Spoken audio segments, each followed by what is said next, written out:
ika'y bubuksan. Maghanap ka at ika'y makakatagpo. Humingi ka sa ating makapangyarihang Ama at ikaw ay bibigyan. Sinabi niya, sapagkat ang lahat ng humihingi, binibigyan. Ang naghahanap ay makakatagpo. At ang kumakatok, bubuksan para sa kanila.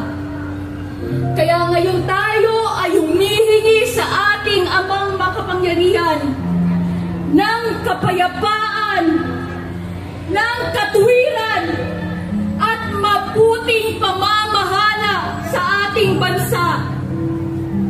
Naghahanap tayo sa bansang ito ng katahimikan, ng kahusayan, at ng katuwiran sa ating bansa, lalong-lalo na sa pamamahalang ito. At tayo po ay kumakatok sa kaharian ng Diyos sa mga sandaling ito. Amang makapangyarihan, buksan po ninyo at ibigay niyo po ang biyayang aming hinihingi, sapagkat sinabi niyo po ang lahat ng humihingi ay inyong bibigyan. Lahat po ng kumakatok ay bubuksan at lahat ng naghahanap ay makatatagpo. Ngayon, ang panahong ito upang tayong lahat, ang buong Pilipinas, lalong-lalo na dito sa pangunguna natin sa Liwasang Bonifacio, ay magtaas ng ating kamay at gabayan tayo ng ating dakilang Ama. Alisin ang kadiliman dito.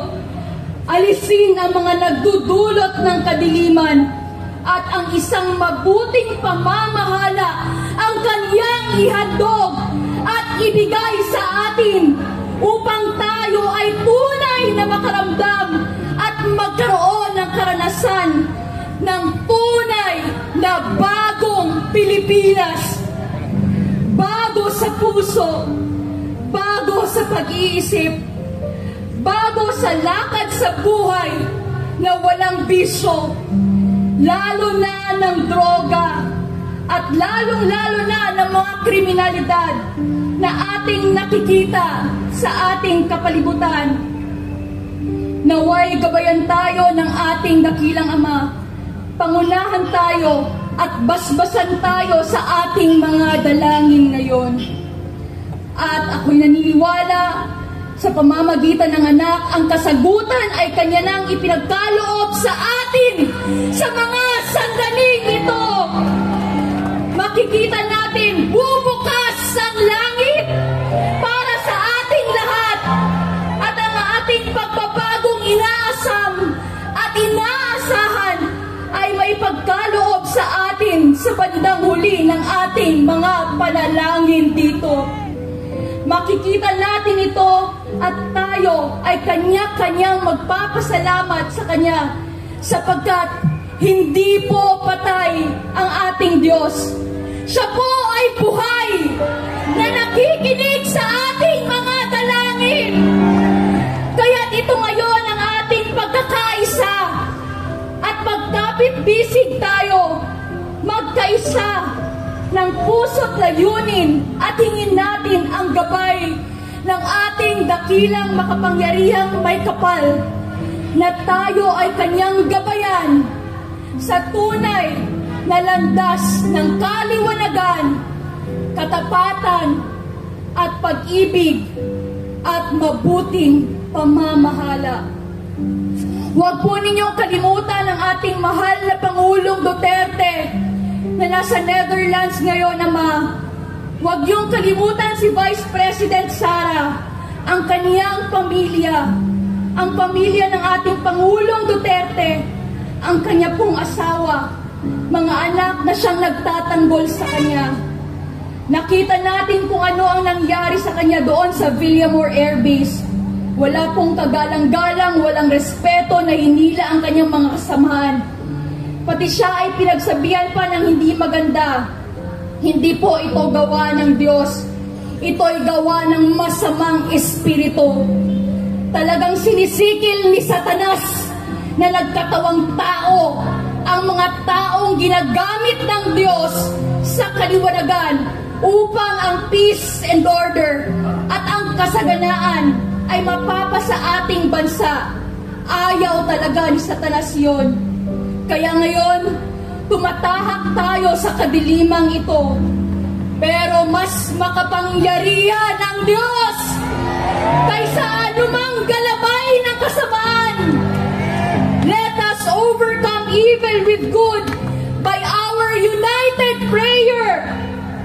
Na lahat tayo, anuman ang relihiyon ninyo, wala na pong diskriminasyon ngayon.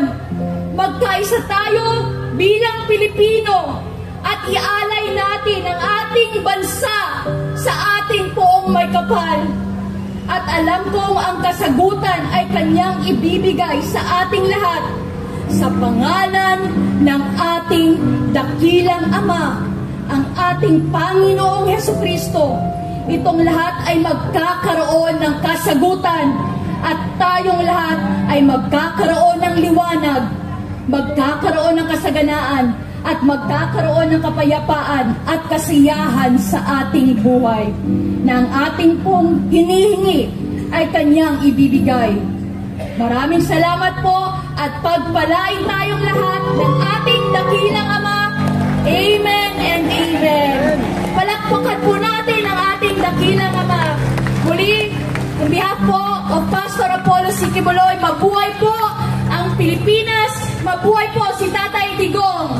Maraming salamat po. Sino po ang naniniwala na sinagot na ang ating mga dalangin ng Diyos Ama? Paniwalaan po natin mga kababayan ang ating mga dalangin. Sa mga sandaling ito, sino po ang nakakaalala sa tugtog tuwing papasok po si Tatay Digong pag tinatawag na siya? Ano ang titulo ng kantang yun? Ipaglalaban ko. Tayo ay pinaglaban din ni Tatay Digong. At ang may likha ng kantang yun ay makakasama natin ngayong gabi. Ang OPM legend, walang iba kundi si Freddy Aguilar.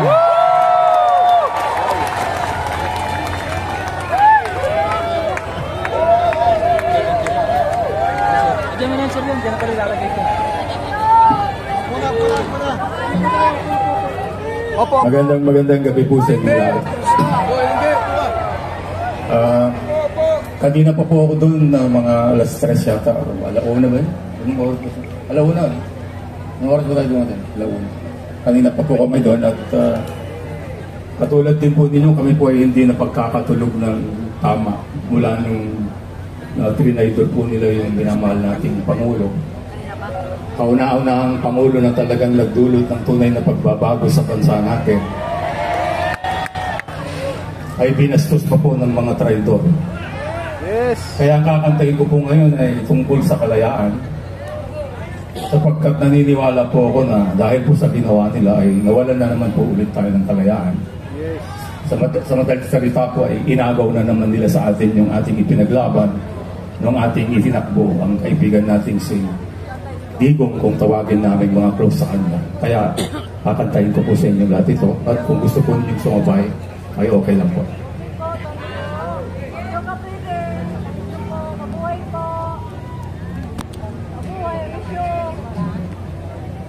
Ang bayan kong Pilipinas, lupain ng hintog bulaklak, pag-ibig ang sa kanyang alat, nag-alay ng ganda't dilag, at sa kanyang yumi at ganda, dayuhan ay naalina. Bayan ko, biniyak ka, nasadlak sa dusa. Ibon mang malayang lupa, kulungin mo at umiiyak. Bayan ka, kayang sakdalat, ang libag na sang makaalpas. Pilipinas, Pilipinas kong minumudya, hugad ng luha ko't lana, aking alika, makita kang sakdan laya, ibon mang may layang lumipat, kulungin mo at umiiyak, bayan ba kayang sakdal ilan, ang di magnasang makaalpas, Pilipinas kong minumutya. Hoy, magkamakailan dito. Luha ng pag-ibig ko at dalita, kaya nga akapela eh. Akapela nga eh. Aming akita, makita kang sakdal laya.